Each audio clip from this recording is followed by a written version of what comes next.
How much marks do you have for Viva in your exams? Now I think it's the basic values and manners Yeah. inspired in a person from small age. Right. Peace can be maintained. Absolutely right. It just, yes dear. Orientation to peace is very important. Hmm. For one person to understand what peace is very important.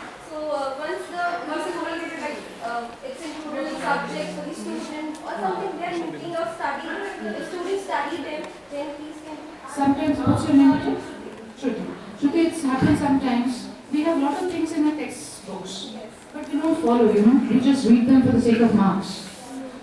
But I think what you commonly suggested is, if we have such a background from home itself, if we are in an environment where people are very nice and like even if they are not, all of them I cannot guarantee that they are nice, but if you have that mentality within you, then I'm sure that you'll be able to influence at least two people around you.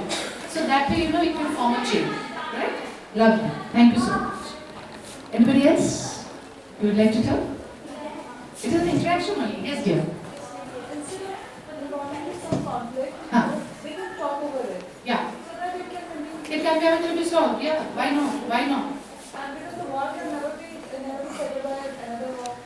So we'll go ahead. Okay. Okay. Are you at base, better?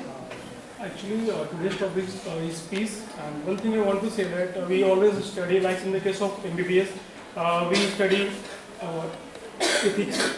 In the context of business, also we study ethics. But when we are going into professional life, we Yes. never follow it. Yeah. So We first don't of apply what we have Yes. learned sometimes. Yes. So I don't think so. It will be necessary to bring in the context of education peace. But my point is that first of all, when You we are don't want going, to bring peace in education field. yes, I don't think so. That should be It will be very disturbing, my dear boy. no. But my point is that we should change our concept of thinking. We have to change our mindset toward the end. Okay. But don't have this notion. Anyway, our mission is world peace and we live in this generation. So I will just quote a line as Honorable Chairman Lee had sent. If we do it, we can make it. And if we keep these words in our mind, we shall certainly conduct peace education. And I'm very, very confident that the youth of today, you are going to be the... Yes, absolutely. So today we will unite with one purpose and let's all join our hands together and make a vow today that in our own way we will certainly try to maintain peace in our own country and the world around. Thank you so much and it was a lovely experience talking to you all. Thank you. God bless you. Take care. Thank you.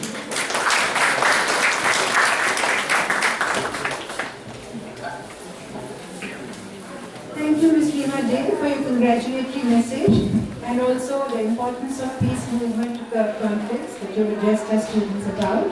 I would also like now to welcome some of our other young guests who have come from the Asian Business School.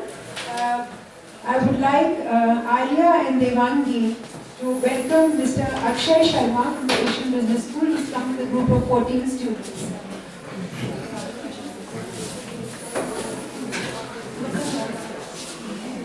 Akshay, please.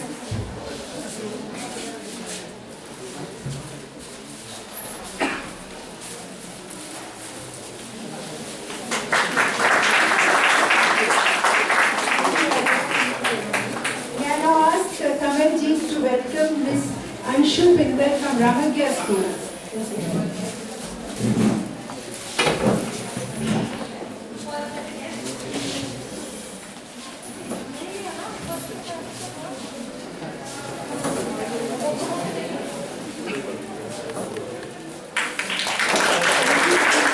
And Mishra and Shailja to welcome Ms. Pampuri from Ramagya School.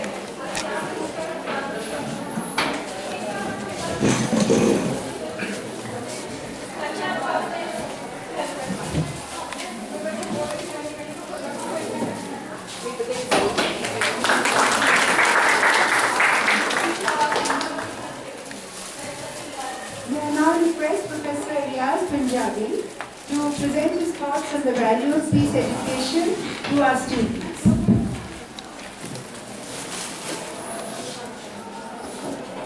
Ma'am, I am honored and a gratitude to Dr. Lakshmibai and her colleagues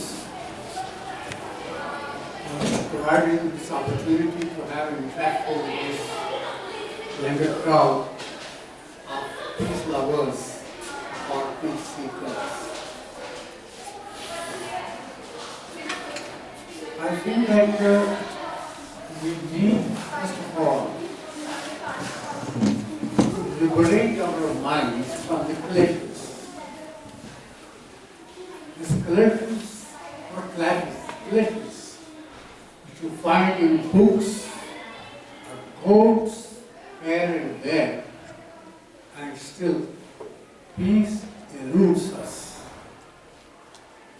We all talk about peace studies, peace in the world, peace in the nation. But we are not peaceful. Right from our homes, from our studies, from our examinations, in careers, in our neighborhood, we are always restless. So when we are in this state of affairs, how can we be peaceful? How can we lead the world towards peace? In my mind, first of all, I would advise you as youngsters, you have to develop the understanding and the perceptions very clearly. Because you should realize that your peace of mind will be threatened from different sources, from different corners, from your younger age, until you grow and keep on growing, growing and growing. Even if you settle down in your lives, you will have to face this challenge. And you will have to know the skills to deal with this. I'm happy that we have young students from the business school here, because after completing their education or having their degrees, they think that everything will be okay. It is not okay, my dear. You will have to face more challenges when you move ahead in your life.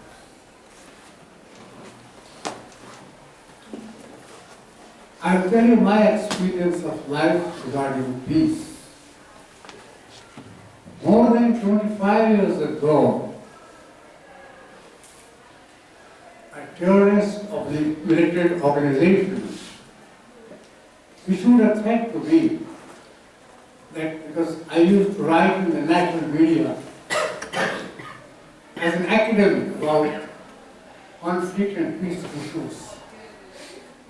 They said that I should apologize for my thinking and my writings.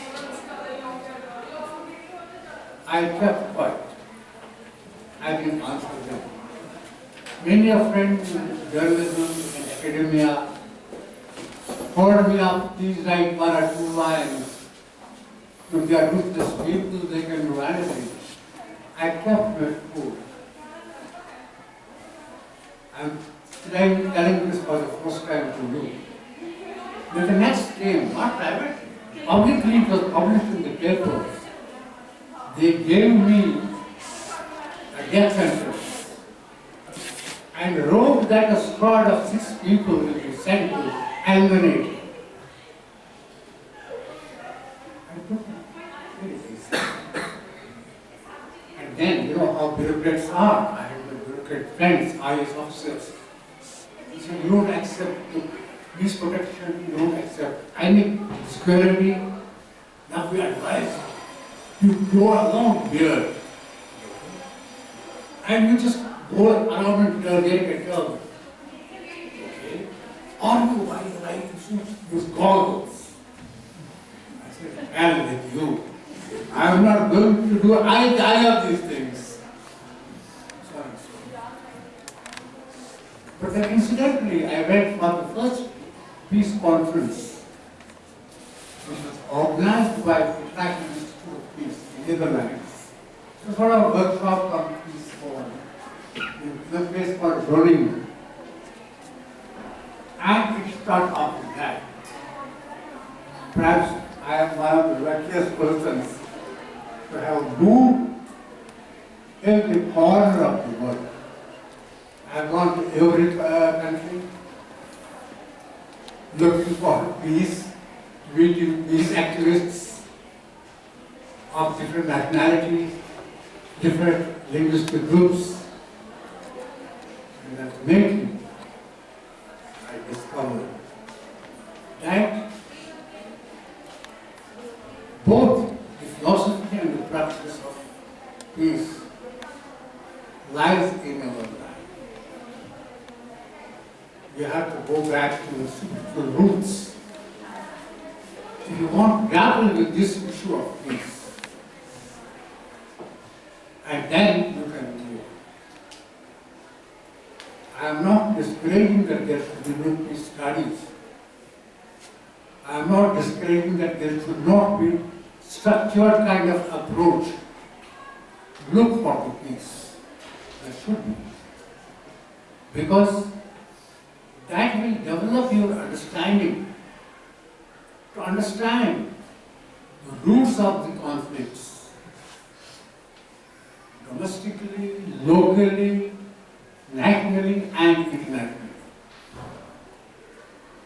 Now, let's first take the last thing first, is that challenges to world peace. Challenges to world peace are rooted in the international politics. You have to understand that there is no ideology which is involved. They create a monster, they wanted to use it or him or her, use them and discard them, and they become the monsters. They don't mean that. I don't know how many of you know the history of Osama bin Laden. Osama bin Laden belonged to a family of not billionaires, trillionaires. His family has assets. More than 80% assets lie in the United States. Osama's father, uncles, cousins are all rooted either in Saudi Arabia or in the United States. And still, the symbol of the world terrorism are because when the United States wanted to fight some so-called enemies, they thought that they were enemies. So they built up this man called Osama bin Laden. And they selectively told him to use certain, they truncate it, they do it in history, and built him up. And he fought in Sudan and here and there. Ultimately, he wanted to go and fight in Afghanistan, where the US was engaged in driving out Soviets from the Afghanistan. For some reasons, it's not known. The US didn't want him to go to Afghanistan. They stopped. But by that time, Osama bin Laden had grown because he had built the infrastructure, he had built the network, and he had the resources. So he slipped to Afghanistan and rest is the history, you know. And ultimately, after many years, the United States hunted him down. And he was now, the curious difficulty with that